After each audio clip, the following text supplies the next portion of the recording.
తెలుగు రాష్ట్రాల్లో ఎమ్మెల్సీ నామినేషన్ల ప్రక్రియ ముగిసింది. ఇవాల్టి నుంచి నామినేషన్ల ప్రక్రియను పరిశీలించనున్నారు. నామినేషన్ల ఉపసంహరణకు ఈ నెల 13 వరకు గడువు ఉండనుంది. ఈ నెల 27న పోలింగ్ జరగనుండగా మార్చి 3న ఓట్లను లెక్కించనున్నారు. తెలంగాణలో 3 స్థానాలకు భారీగా దరఖాస్తులు నమోదయ్యాయి. మొత్తం 3 స్థానాలకు 140 మంది నామినేషన్లు దాఖలు చేశారు.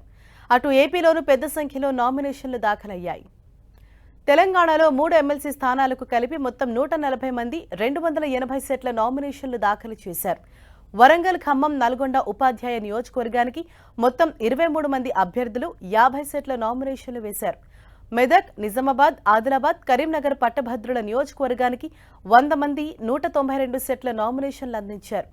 మెదక్, నిజామాబాద్, ఆదిలాబాద్, కరీంనగర్ ఉపాధ్యాయ నియోజకవర్గం నుంచి 17 మంది 38 సెట్ల నామపత్రాలు దాఖలు చేశారు. ఇవాళ వీటిని పరిశీలించనున్నారు. మరోవైపు ఏపీలోనూ పట్టభద్రుల, ఉపాధ్యాయ ఎమ్మెల్సీ ఎన్నికల నామినేషన్లకు గడువు ముగిసింది. 2 పట్టభద్రుల, 1 ఉపాధ్యాయ స్థానానికి ఎన్నికలు జరగనున్నాయి. ఉభయ గోదావరి పట్టభద్రుల నియోజకవర్గం అలాగే కృష్ణా, గుంటూరు పట్టభద్రుల నియోజకవర్గానికి ఎన్నిక జరగనుంది.